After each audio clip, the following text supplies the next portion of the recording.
Hi friends, welcome to my channel updates Murugan. இன்றைக்கி என்ன videos பார்த்தீங்கன்னா, சினிமா தியேட்டருக்கு போகலான்ட்டு முடிவு பண்ணிட்டு வந்தோம். பயங்கர பசி. அப்புறம் ஹோட்டலில் போய் புரோட்டா வாங்கி சாப்பிட்டோம். அஜித் படம் தான் பார்க்கலான்ட்டு போனோம். ஆளுக்கு ஒரு புரோட்டா, ரெண்டு புரோட்டா சாப்பிட்டோம்.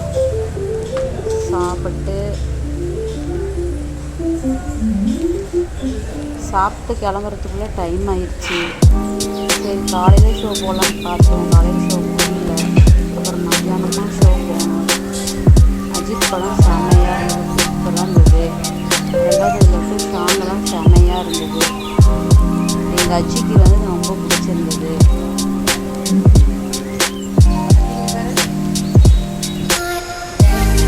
பாருடா, இங்கே வழியோட பாருடான்னு பார்க்கவே முடிஞ்சிடும். அவனுக்கு போவோம் வேறு. ஐஸ்கிரீம் கேட்டான், வாங்கி கொடுக்கல. அதனால் கொஞ்சம் போவோம். அப்புறம் சாப்பிட்டு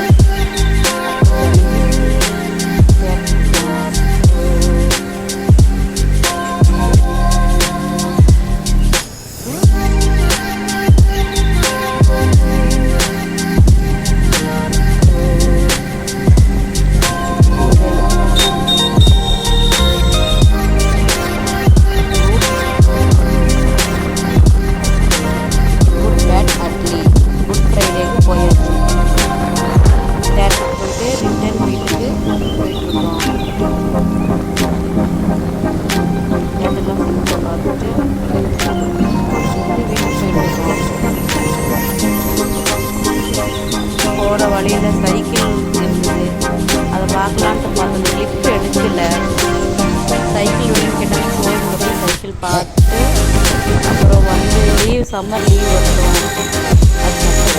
அப்புறம் வரும்போது சிக்கன் எடுத்துகிட்டு வந்தோம். சிக்கன் ஃப்ரை பண்ணிட்டு கொடுங்க அப்படின்னு சொல்லி கேட்டிருந்தாரு. அதனால் கடைக்கு போய் சிக்கன் வாங்கிட்டு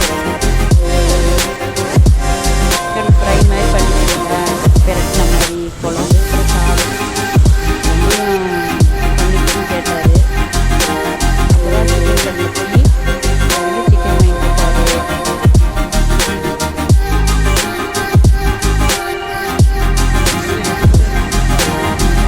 வாங்கிட்டு மசாலா செலவு வாங்கிட்டு சிக்கன் குழம்பு இதுதான் எப்படி செய்யறதுன்னு பார்க்கலாம் வாங்க.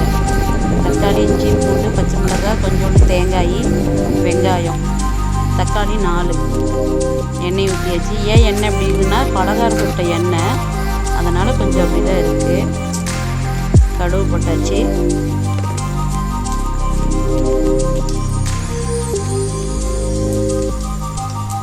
கடுகு பொரிஞ்ச உடனே வெங்காயம், பச்சை மிளகாய், கொஞ்சம் நல்லெண்ணெய் ஊற்றிருக்கேன். அதனால் கொஞ்சம் நுர மாதிரி வரும். நல்லெண்ணெய் ஊற்றினா உடம்புக்கு நல்லதுன்னு சொன்னாங்கன்னு கொஞ்சோண்டு கருவேப்பிலை, பச்சை மிளகாய், வெங்காயம், கருவேப்பிலை,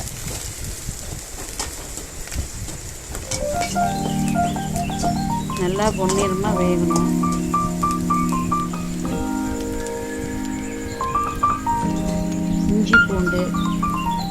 இஞ்சி பூண்டு தனியாக அரைச்சிக்கிட்டேன்.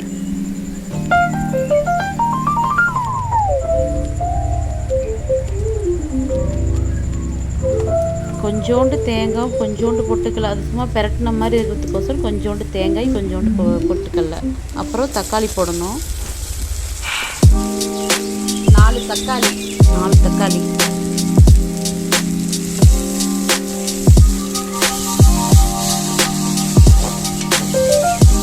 நல்லா வதங்கணும். தக்காளி நல்லா வதங்கணும். அப்படி பேஸ்ட் மாதிரி ஓரளவுக்கு தக்காளி அந்த இதே தெரியாத அளவுக்கு நல்லா வதங்கணும். மிக்சியில் போட்டு அடிச்சிட வேண்டியதுதான். அப்புறம் இஞ்சி பூண்டு பேஸ்ட் அடிச்சு வச்சு அதை நல்லா வதங்கிட்டு இதில் போடணும்.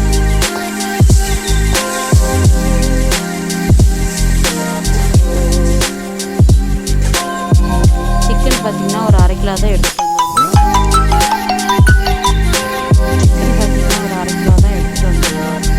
சும்மா ஒரு வேலைக்கு. அப்படியே தக்காளி, வெங்காயம், பச்சை மிளகாய் இதெல்லாம் வதங்கின வெட்டி அதில் நம்ம 1/2 கிலோ சிக்கனை போட்டுக்கணும்.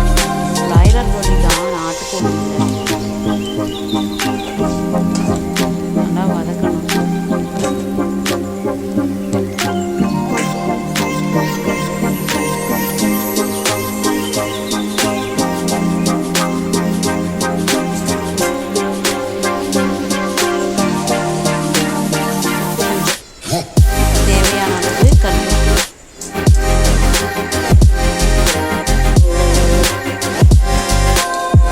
நல்லா கரைக்கணும். எசன்ஸ்லாம் அப்போ தான் அதில் இறங்கும்.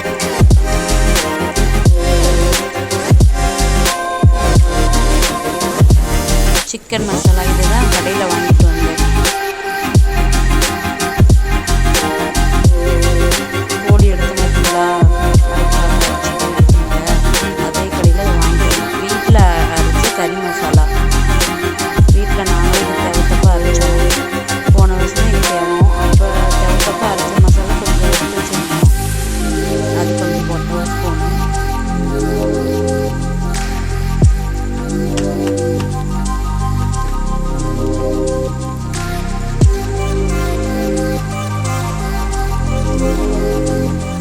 நல்லா வதக்கி விடணும்.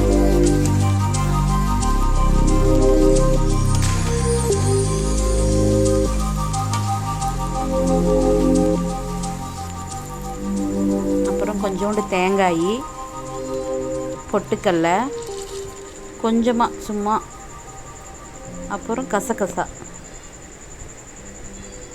கசகசா கொஞ்சம் தெரியுதுங்களா, கசகசா. முந்திரி இல்லாதனால கொஞ்சம் கசகசா போட்டேன். முந்திரி பருப்பு இருந்தாலும் போட்டுக்கலாம். நான் அது இல்லாதனால கொஞ்சம் கசகசா போட்டு போய் அரைச்சிட்டேன். அப்புறம் நல்லா கொஞ்சம் வெந்துருச்சு. அதுக்கப்புறம் அந்த இது தேங்காயும் பொட்டுக்கல்ல கசகசா அரைச்சி அதில் ஊற்றிட்டோம். கொஞ்சமாக தான் தண்ணி ஊற்றணும். அவ்வளோதான், நல்லா வேகணும். கொஞ்சம் தண்ணியாட்டு இருக்குது, கொஞ்சம் கொல கொலன்னு வந்து விட்டுணும். அவ்வளோதான், சுவையான சிக்கன் கிரேவி.